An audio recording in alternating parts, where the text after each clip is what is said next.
तो hey everyone, आप सभी का फिर से स्वागत है मेरे चैनल क्रेजी एक्सप्लेनर में। तो आज हम फिर से आ चुके हैं बुक ऑफ एस्पर का एक नया एपिसोड लेके। तो जिसने भी पिछले वाला एपिसोड नहीं देखा जाके वो देख लो, जिसने देख लिया शुरू करते हैं आज का ये वाला एपिसोड। एपिसोड की शुरुआत में हम एल्लारियन को देखते हैं जो हैरान लग रहे होते हैं।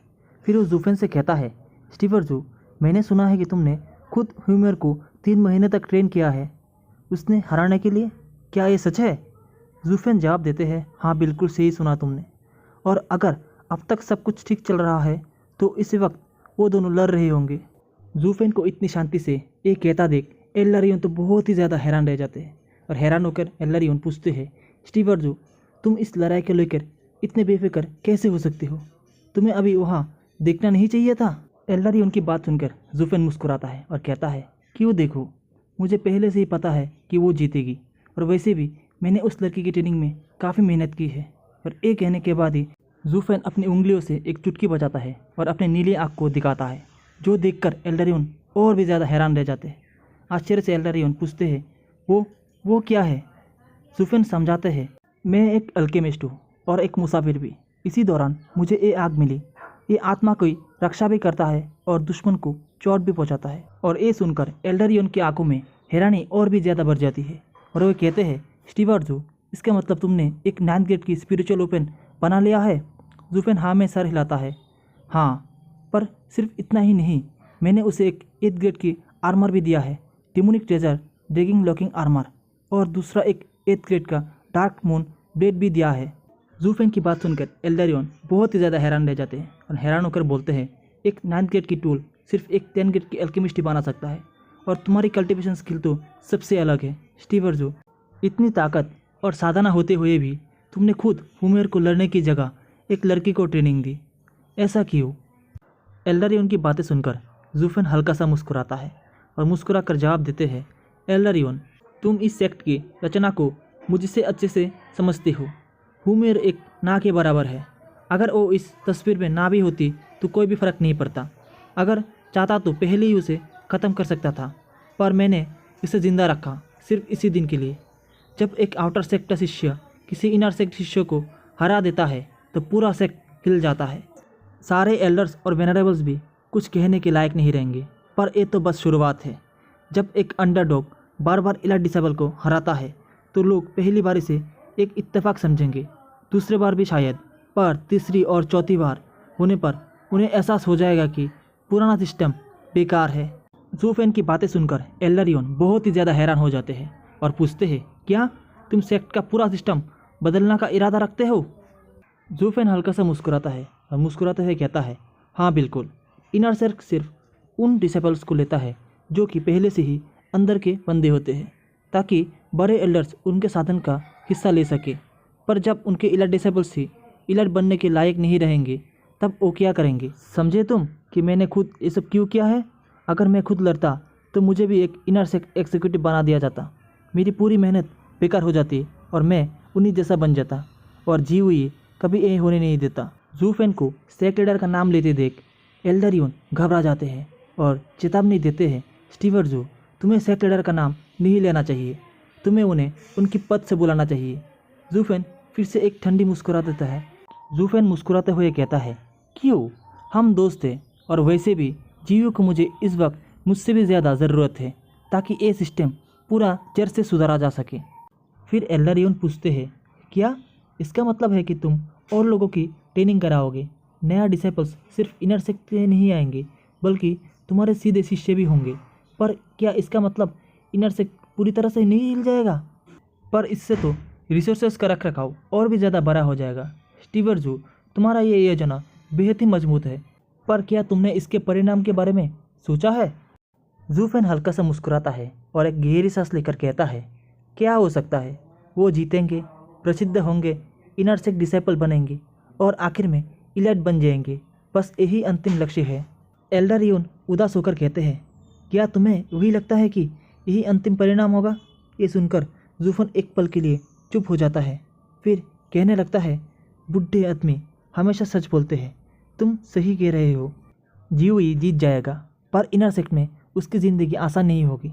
जूफेन फिर आगे बढ़ने लगता है, जबकि एल्लारियन सोचने लगते हैं, स्टीफन जू का मन एक आईने की तरह है जो सब कुछ देख सकता है। मतलब ये है कि सभी शिष्य उनके हाथों दुख उठाने वाले हैं। ज़ूफेन ठंडे स्वर में कहता है, एक छोटी सी कुर्बानी एक बड़े लाभ के लिए ज़रूरी होती है। सैनिकों का इस्तेमाल होता है और फिर उन्हें त्याग दिया जाता है। इस बार मैंने सिर्फ एक मोहरे को आगे बढ़ा दिया है क्योंकि मुझे पता है कि वो वापस नहीं आएगी। शतरंज के खेल में एक मोहरा कभी भी पीछे नहीं जा सकता, वो सिर्फ आगे और आगे बढ़ना ही जानता है। हमारा दुश्मन भी इनर सेक्ट है और अब उसका भविष्य इन हाथों में है। मैंने सिर्फ उसे एक ज़ोर का धक्का दिया है और उसको इस स्पीड को मेंटेन रखना पर उसके ऊपर निर्भर है। और अब इस सेक्ट में गद्दी को बनाए रखना और इनर सेक्ट में फिर से अपना कंट्रोल पाना सिर्फ जीवी पर निर्भर करता है। ज़ूफेन की बात सुनकर एल्डरियन धीरे से कहता है, मोहरे? हाँ। फिर वो पूछते हैं, पर ये तो वही लोग हैं जिसको तुमने अपने हाथों से ट्रेन किया है। चाहे तुम इन्हें बस एक साधन मानो, ये एक बहुत ही बड़ा नुकसान है। क्या तुमने कभी इन्हें वापस लेने के बारे में नहीं सोचा है? ज़ूफेन ठंडे स्वर में मुस्कुराते हुए कहता है, कभी नहीं, एक बार भी नहीं। एल्डरियन हैरान होकर पूछते हैं, क्यों नहीं? ये लोग तुम्हारे अपने मजदूर हैं। अगर तुम एग्जीक्यूटिव एल्डर बन गए तो ये तुम्हारे समर्थन के बन सकते हैं और तुम्हें और भी ज़्यादा सफलता दिलवा सकते हैं। एल्डरियन की बातें सुनकर ज़ूफेन जवाब देता है, मुझे उनकी ज़रूरत नहीं है एल्डरियन। हम अनुभवियों दूर के सोचते हैं, पर ये लोग अभी भी मासूम हैं। ये वरदान की कीमत नहीं समझते। अगर मैंने उनका इस्तेमाल करूं और उन्हें जीतने दूं तो वो मुझे और ज़्यादा नफरत करेंगे। तो फिर मैं क्यों चिंता करूं? एल्डरियन भी सोचते हैं, यही वजह है कि तुम इस सेक्ट को एक सीखने की स्थल की जगह बल्कि एक युद्ध क्षेत्र समझते हो। ये कहने के बाद एल्डरियन मुड़कर देखते हैं कि ज़ूफेन अभी भी वही खड़ा है और पूछते हैं, स्टीवर्जो, तुम अभी भी यहाँ क्या कर रहे हो? ज़ूफेन मुस्कुराता है और कहता है, देखो, केलोंग यहाँ आ चुका है। मतलब यूएर की जीत काफ़ी पब्लिसिटी बन चुकी है। मुझे यकीन है कि उसने भी अपने शिष्य को यहाँ भेजा है। यूएर की जीत देखकर एल्डरियन हाँ में सर हिलाता है और कहता है, स्टीवर्जो, तुम बिल्कुल सही कह रहे हो। और गाइस, इसी के साथ आज का हमारा ये वाला एपिसोड यहाँ पे पूरी तरह से खत्म हो जाता है। वीडियो अच्छी लगे वीडियो को लाइक कर दो, चैनल पे नहीं हो चैनल को सब्सक्राइब कर दो। तो बाय बाय गाइस। तो गाइस, आज हम फिर से आ चुके हैं बुक ऑफ एस्पर का एक नया एपिसोड लेके। तो जिसने भी पिछले वाला एपिसोड नहीं देखा तो जाके पहले वो देख लो, और जिसने देख लिया तो शुरू करते हैं आज का ये वाला एपिसोड। एपिसोड की शुरुआत में हम देखते हैं एल्डरियन जो ज़ूफेन से कहता है, स्टीवर्जो, तुम अभी भी यही हो? इस पर ज़ूफेन जवाब देता है, देखो, क्विलिंग यहाँ आ चुका है। इसका मतलब यूएन ने वो लड़ाई जीत ली जो हमारे लिए मुफ्त का प्रचार होगा। मुझे यकीन है कि वो अपने बेटों को भी यहाँ ले आया होगा। ये सुनकर एल्डरियन हंसते हुए कहता है, हाँ स्टीवर्जो, तुम बिल्कुल सही कह रहे हो। उसके बाद ज़ूफेन और एल्डरियन दरवाज़ा खोलते हैं और बाहर आते हैं, जहाँ उन्हें यूएर, यूलिंग, केलोंग और यूस का बेटा गेंगार दिखाया जाता है। उसी वक्त गेंगार और यूर दोनों ज़ूफेन के सामने झुक जाता है और कहता है, कृपया हमें अपना शिष्य बना लीजिए मास्टर। और ये देखकर ज़ूफेन पूरी तरह से चौंक जाता है और गुस्से में पूछता है, ये तुम लोग क्या कर रहे हो? दोनों एक साथ कहते हैं, मास्टर, हमें अपना शिष्य स्वीकार कर लीजिए, कृपया हमें अपने अंडर शिक्षा दीजिए। एल्डरियन ये देखकर हंसता है और ज़ूफेन को बधाई देता है, बधाई हो स्टीवर्जो, तुम्हें नया शिष्य मिल गया है। मगर ये सुनते ही ज़ूफेन और भी ज़्यादा गुस्सा हो जाता है और गुस्से में चिल्लाता है, जहन्नुम में जाए तुम्हारी बधाई, मैं खुद एक शिष्य हूँ। अगर तुम्हें मास्टर चाहिए तो उन बुरे लोगों के पास जाओ, उनमें क्या कमी है? और मुझे ये मत कहना कि तुम वो लड़ाई हार गए हो। मैंने जानबूझकर तुम्हें वहाँ भेजा था ताकि तुम एक इनर डिसेबल बन सको उस चालाक लड़की के बदले। तो फिर तुम यहाँ वापस क्यों आए? ज़ूफेन की बात सुनने के बाद यूएर ज़्यादा बहस ना किए सिर्फ इतना कहता है, कृपया मुझे स्वीकार कर लीजिए मास्टर। ज़ूफेन और भी ज़्यादा गुस्सा होकर घूर कर कहता है, क्या तुम्हें स्वीकार करो? तुम्हें स्वीकार करे मेरी जूती। वो बुरे लोग तुम्हारा इंतज़ार कर रहे थे और तुम्हें वहाँ रहकर एक अच्छा भविष्य बनाना चाहिए था। तो फिर तुम वहाँ से वापस इस बेकार से जगह पर क्यों आ गए हो? ज़ूफेन की बात सुनने के बाद यूएर जवाब देती है, क्योंकि आपकी गाइडेंस में ही मैं सच में बहुत ही ज़्यादा मजबूत बन सकती हूँ, जो वो मुझे कभी भी नहीं बना सकते। ये सुनते ही ज़ूफेन और भी ज़्यादा गुस्से में बोलता है, स्ट्रॉन्गर माई एस, मैं सिर्फ एक मजदूर हूँ जो कुछ ठीक से नहीं कर सकता और तुम सब एक मजदूर का अनुसरण करना चाहते हो? इसमें गर्व की क्या बात है? ज़ूफेन की बात सुनने के बाद इस पर यूलिंग खुश होकर जवाब देती है, स्टीवर्जो, ये जगह छोटी हो सकती है मगर एक दिन ये जगह आसमान तक उठेगी। मैंने कभी भी किसी शिष्य को सिर्फ 3 महीने में इतना शक्तिशाली बनते हुए नहीं देखा। मुझे पूरा विश्वास है कि ईवर सिर्फ आपको फॉलो करने के बाद अपनी पूरी पोटेंशियल को आसमान तक ले जा सकती है और मुझे आप पर पूरा विश्वास है। फिर कोयलंग भी अपने बेटे को आगे बढ़ाता है और कहता है, मेरा बेटा भी यह है, वो भी आपके निर्देशों में रहना चाहता है। मुझे पूरा विश्वास है कि वो भी अपनी सीनियर बहन की तरह सक्षम बनेगा। और ये सुनने के बाद जू फेन, जो कि पहले से ही बहुत ही ज़्यादा गुस्सा हो चुका था, उसका गुस्सा और भी ज़्यादा बढ़ जाता है। फिर वो कहता है, बाद में पछताना मत, ये लेबारोविच के पास कुछ भी नहीं है और मेरे पास इन बच्चों को देने के लिए कोई भी साधन नहीं है, ना कोई मेडिसिन है। बताओ ये लोग कितनी दूर तक जा सकते हैं। और ये सुनने के बाद यूलिंग और केलोंग और भी ज़्यादा हैरान रह जाते हैं। मगर हमें एल्लारियन को दिखाया जाता है, जो कि हंसते हुए कहता है, शिवरजू बहुत ही ज़्यादा अमीर है, जबकि वो एक मनी बैग है, तो उनके लिए 2 शिष्य का भार कुछ भी नहीं है। बस ईवर के सम्मान को देखो, उसको देखकर तो सारे एल्डर्स और वेनरेबल्स भी लालच में आ गए थे। और ये सब कहाँ से आया? हमारे स्टीवर्जू के पास से। और एल्लारियन की बात सुनने के बाद जू फेन बहुत ही ज़्यादा चौंक जाता है और कहता है, एल्लारियन कृपया मुझे इन सब के बीच में मत घसीटो। जू फेन की बात सुनने के बाद एल्लारियन हंसता है और बोलता है, लेकिन सिर्फ मैं ही तुम्हारी महिमा नहीं बढ़ा रहा हूँ, तुम्हारे शिष्य भी बार बार तुम्हारे पास लौट आएंगे और तुम्हारी महानता को और भी ऊपर उठाएंगे, तो उन्हें बेकार क्यों ही जाने दिया जाए। और रही बात तुम खुद एक शिष्य होने की, तो शिक्षा देने में उम्र कोई भी मायने नहीं रखती। अब तो मैं उन्हें मना नहीं कर सकते, कभी भी नहीं। जू फेन फिर धीरे धीरे से जवाब देता है, नहीं, मैं उन्हें अभी भी स्वीकार नहीं करूँगा और ना नहीं कभी भविष्य में करूँगा। और आप एल्लारियन, अब मुझे कुछ भी मत कहिए। फिर वो कुइलेंग की तरफ देखकर कहता है, कुइलेंग, अगर तुम्हारा बेटा ईवर की तरफ बनना चाहता है तो मैं सिर्फ उसे 3 महीने तक ही ट्रेन कर सकता हूँ, उससे ज़्यादा नहीं। तो या तो वो यहाँ पर रहे और यहाँ से चला जाए, निश्चय उसका है। ये कहकर जू फेन जोर से दरवाज़ा बंद कर देता है और अंदर की तरफ चला जाता है। जू फेन को अंदर जाते देख यूलिंग चिल्लाते हुए कहती है, स्टीवर्जू, ईवर ने स्वयं अपनी इच्छा से इनरसेक डिसेबल बनने का अवसर त्याग दिया है और आपको फॉलो करने का चुना है, और आप उसे मना कर रहे हो और उसका अपमान कर रहे हो। और यूलिंग की बातें सुनने के बाद जू फेन अंदर से ठंडे स्वर में कहता है, ये उसका फैसला था, इसका मुझसे कोई भी लेना देना नहीं है। ये सुनने के बाद यूलिंग और केलोंग बहुत ही ज़्यादा उदास हो जाते हैं। मगर एल्लारियन उनसे कहता है, यही रुको, मैं अंदर जाकर सब सेटल करता हूँ। ये तुम्हारी रेपुटेशन और सेक्ट के डिज़ाइन के बारे में है। और एक कहकर एल्लारियन अंदर चले जाते हैं। एल्लारियन की बातें सुनने के बाद कुइलेंग मन ही मन सोचता है कि जू फेन की अगर डिसेबल होने से इस सेक्ट के डिज़ाइनिंग में क्या ही लेना देना है। केलोंग ये सब सोच के कन्फ्यूज़ हो ही रहा होता है कि हमारा सीन यहाँ से शिफ्ट होता है और हमें जू फेन का सीन दिखाया जाता है, जहाँ पर एल्लारियन जू फेन के पास आके उसके पूछता है, स्टीवर्जू, क्या तुम भावनाओं में बह रहे हो? जू फेन जवाब देता है, नहीं।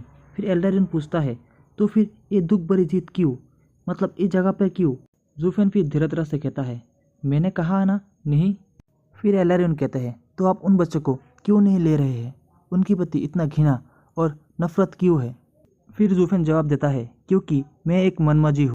जू फेन की बात सुनकर एल्लारियन कहते हैं, मैंने अब तक बहुत ही लंबी ज़िंदगी जी है और बहुत कुछ एक्सपीरियंस किया है, तो इसीलिए आप मुझे इस तरह से बेवकूफ़ नहीं बना सकते। एल्लारियन फिर कहते हैं, अगर यहाँ पे मनमोजी की बात होती तो आप या तो वादासीन होते या फिर उन लोगों को अनदेखा करते। ऐसे नफरत और क्रोध नहीं दिखाते। कोई गहरा कारण ज़रूर है जो तुम्हें व्यतीत कर रहा है। तुम मुझे कह सकते हो, शायद मैं तुम्हारी कोई मदद कर सकूं। एल्लारियन की बात सुनने के बाद जू फेन उन्हें आश्चर्य से देखने लगता है। फिर अपनी आंखों को बंद करने के बाद वो कुछ समय के लिए चुप रहता है। फिर वो अपनी आंखों को खोलते हुए गंभीर स्वर में कहता है, क्या कभी किसी शिष्य ने तुम्हें धोखा दिया है? एल्लारियन हंसते हुए कहता है, स्टीवर्जू, तुम बिल्कुल एक बच्चे की तरह हो। मैं तो एक बुढ़ा मजदूर हूँ। मुझे गुरु बनाने के सोचता ही कौन है? लेकिन बताओ क्यों, तुम्हें किस शिष्य ने धोखा दिया है और क्यों दिया है? जू फेन उदास होकर कहता है, क्योंकि मैंने उसे अपने एक बच्चे की तरह माना था। तो गाइस, जू फेन की ऐसा कहते हैं आज का हमारा ये वाला एपिसोड यहाँ पे पूरी तरह से खत्म हो जाता है। वीडियो अच्छी लगे वीडियो को लाइक कर दो, चैनल पे नए हो चैनल को सब्सक्राइब कर दो। तो मिलते हैं एक नए वीडियो में, बाय बाय गाइस। तो हे एवरीवन, आप सभी का फिर से स्वागत है मेरे चैनल क्रेजी एक्सप्लेनर में। आज हम फिर से आ चुके हैं बुक ऑफ एस्पर का एक नया एपिसोड लेके। और जिसने भी पिछले वाला एपिसोड नहीं देखा जाके वो देख लो, जिसने देख लिया शुरू करते हैं आज का ये वाला एपिसोड की शुरुआत में हम एल्लारियन को देखते हैं जो जूफेन से कहता है, स्टीवर जू, आपका कौन सा शिष्य आपसे बिट्रे किया है? जूफेन उदास होकर कहता है, क्योंकि मैंने उसे अपने खुद के बच्चे की तरह समझा था। ये सुनते ही एल्डरियन हैरान होकर पूछते हैं, स्टीवर जू, तुम्हारा उम्र क्या है और तुम्हारा बेटा कैसे हो सकता है? जूफेन मुस्कुराकर कहते हैं, मुझे बेटे पसंद है, इस बात पर ज़्यादा ध्यान मत दो। एल्डरियन कहते हैं, अच्छा ठीक है, तो फिर तुम अपनी कहानी सुनाओ। जूफेन फिर समझाता है, हम बाप बेटे की तरह करीब थे, लेकिन फिर भी उसने दूसरों के साथ मिलकर मुझे एक चीज़ चुराई और मुझे पीट पीट के चोट पहुंचाई है। तब से मैंने कसम खा ली है कि मैं कभी भी कोई भी शिष्य नहीं बनाऊंगा। और ये सुनते ही एल्डरियन मन ही मन सोचते हैं, जूफेन का अंदर का दर्द तभी भर पाएगा जब वो अपने बदला लेगा या फिर उस मामले को सुलझा लेगा, वरना तो कुछ भी नहीं होगा। इतना सोचते ही एल्डरियन फिर जूफेन से पूछते हैं, क्या तुमने उस डिसाइपल को ढूंढ लिया है और उससे अपना बदला ले लिया है?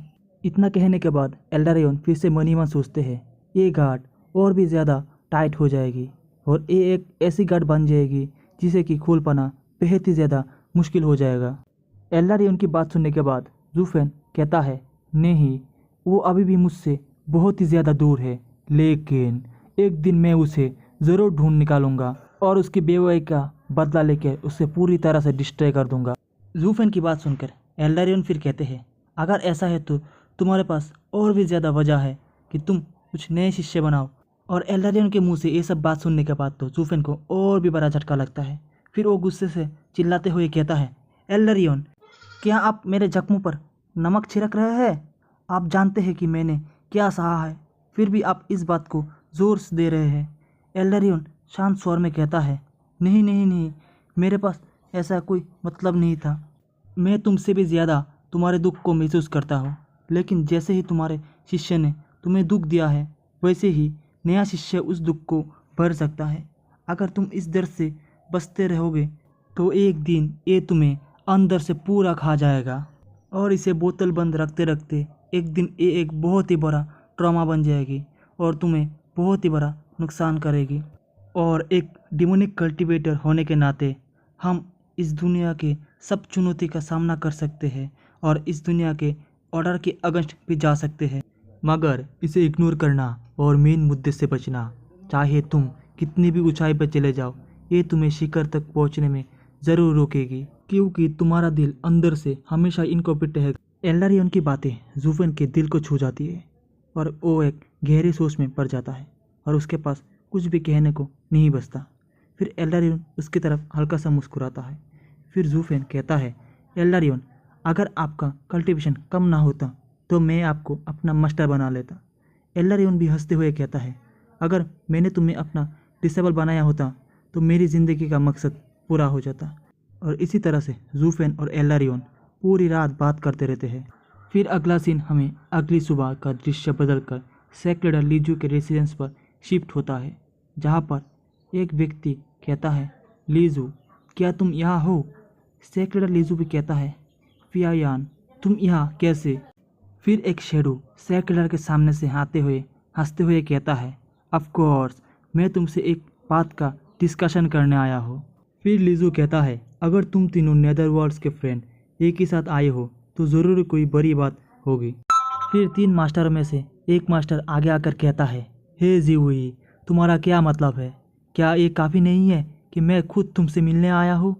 ये सुनने के बाद सेक्रेडर कहता है, हे, तुम अपनी ज़बान पर लगाम दो, तुम अभी सेक्रेडर से बात कर रहे हो। फिर मोटा वाला कहता है, ओ प्लीज़ अपनी बकवास बंद करो, तुम भी हमारे इस ग्रुप का एक हिस्सा थे और अपना नाटक बंद करो, यहाँ पे तुम हमारे भाई हो और अगर तुम लड़ना चाहते हो तो पास वाले लोगों से जाके उलझो। लेकिन जीवी उनकी एक भी बातों को नहीं सुनता और अपने गार्ड्स को बुलाने लगता है, गार्ड्स जल्दी आओ, इन बदमाशों को यहाँ से जल्दी से निकाल दो। जीवी के बात सुनने के बाद 2 गार्ड जल्दी से अंदर आते हैं और अंदर आकर कहते हैं, ठीक है सेक्रेडर, और ऐसा कहते ही वो सामने की तरफ जाने लगते हैं। जैसे ही वो आगे बढ़ते हैं वो उन तीनों मास्टर्स को देखकर बहुत ही ज़्यादा घबरा जाते हैं, क्योंकि वो मास्टर भी उनकी तरफ देखने लगते हैं। फिर वो घबरा कर कहता है, आप तो वेनरेबल्स हैं। उनमें से एक वेनरेबल हंसते हुए कहता है, आराम से, हम बस मजाक कर रहे थे। उसको ऐसा कहते ही गार्ड्स कहता है, ठीक है गुई सर, हम समझ गए। फिर वेनरेबल्स अपनी मुस्कुराहट को छोड़कर गंभीर हो जाते हैं और पूछते हैं, जी हुई, हम यहाँ सिर्फ एक लड़के के बारे में पूछने आए हैं जिसने इनर सेक्ट कंपटीशन में हस्तक्षेप किया था। लेकिन उनके मुंह से फिर से अपना नाम पुकारते देख सेक्ट लीडर बहुत ही ज़्यादा चिढ़ जाते हैं और कहते हैं मुझे सेक्ट लीडर पुकारो। और वो लड़का वो ज़ूफेन है जिसको कि मैंने बाहर से लाया था। वो एक बहुत ही ज़्यादा प्रतिभाशाली विजेता है। मैंने खुद उसे यहाँ लाया है, लेकिन अभी वो लेबरविस में काम कर रहा है। वेनरेबल गुस्से में कहते हैं क्या तुमने इतनी प्रतिभाशाली लड़के को लेबरविस में डाल दिया? वो किसी भी तरीके का कोई वेस्ट तो बिल्कुल ही नहीं है, ना कि उसने कोई क्राइम किया है जिसको कि उसका सज़ा मिल रहा है। तो गाइज अगर आपको नहीं पता कि ये तीनों कौन है तो मैं वो बता दूँ, ये तीनों वही वेनरेबल्स है जो कि इनर सेक्ट कंपटीशन को ऊपर से देख रहे थे। उस वक्त वो लोग सोलफोर में थे और अब ये लोग जीवी से यहाँ पे बात करने आए हैं। और ये सुन सेक्ट लीडर कहते हैं को क्या बात कर रहे हो, किस तरीके का पनिशमेंट? वो तो पहले से ही उसी जगह पर है। और ये सुनते ही एक वेनरेबल चिल्लाते हुए कहता है क्या हुई है एक पागल इंसान, तुमने एक इतनी अच्छी सीट को इतनी बेकार जगह पर कैसे भेज दिया? और डबल ड्रैगन गैदरिंग के बारे में क्या? अगर वो यहाँ पे नहीं जा सकता है तो कौन जा सकता है? और क्या फिर से हम उस 9 सेक्ट के सामने अपनी बेइज्जती कराने के लिए जा रहे हैं? फिर हमें ब्लू हेयर वाले वेनरेबल्स को दिखाया जाता है जो कि कहता है जी हुई तुम हम सब में से सबसे ज़्यादा कनिंग हो, तुम्हारा दिमाग हम सब में से सबसे ज़्यादा बड़ा है, इसीलिए तुम उस थ्रोन पर बैठे हो और मुझे नहीं लगता तुम इस तरीके की बेवकूफ़ी जानबूझकर करोगे। ये सुनते ही सेक्ट लीडर कहते हैं मैं ही तो उसे यहाँ पर अंदर लाया था और मैं अभी भी उससे मुझे रिवॉर्ड देने का इंतज़ार कर रहा हूँ। तो तुम्हें क्या लगता है मैं उसे लेबरविस में डालूंगा? मैं तो खुद उसे एक इलाइट डिसेबल बनाने की सोचा था, पर मेरे इस सुझाव का किसी ने विरोध किया है। और ये सुनते ही मोटा वाला वेनरेबल पूछता है कौन है जो कि इतने बड़े जीनियस का विरोध किया? मुझे उसका नाम बताओ, मैं खुद जाके उसका बात करूँगा। फिर सेक्ट लीडर जीओई कहता है वो हाई वेनरेबल्स है। और ये सुनते ही तीनों के तीनों वेनरेबल्स आश्चर्य से भर जाते हैं। मोटा वेनरेबल्स कहते हैं वो कैसे हो सकते हैं? फिर ब्लू हेयर वाला बंदा भी कहता है वो हमारे सेक्ट के सबसे बड़े जीनियस है जिसने कि अपनी पूरी ज़िंदगी को इस सेक्ट के लिए समर्पित कर दिया है और जिसी की वजह से वो बाकी सबसे ऊपर है। पर मुझे ये समझ नहीं आ रहा कि वो इतनी बड़े टैलेंट को हमारे सेक्ट के अंदर क्यों नहीं लाना चाहते हैं। उन वेनरेबल्स की बात सुनने के बाद सेक्ट लीडर उनसे कहते हैं ज़्यादा सोचने की ज़रूरत नहीं है, क्योंकि हाई वेनरेबल के पास कुछ अलग ही प्लान है। और उन्होंने कुछ दिन पहले ही मुझसे कहा था कि उनके पास ज़ूफेन को लेके कुछ अलग ही योजना है जिससे कि वो कभी भी लेबरविस से बाहर ना आ पाए और उसे इलाइट डिसेबल बनाने के बारे में भूल भी सकते हैं। और ये सुनते ही तीनों के तीनों वेनरेबल्स बिल्कुल ही हक्के बक्के रह जाते हैं और कहते हैं मगर ऐसा क्यों? और इसी के साथ आज का हमारा ये वाला एपिसोड यहाँ पर पूरी तरह से ख़त्म हो जाता है। वीडियो अच्छी लगे वीडियो को लाइक कर दो, चैनल पे नहीं हो चैनल को सब्सक्राइब कर दो गाइस।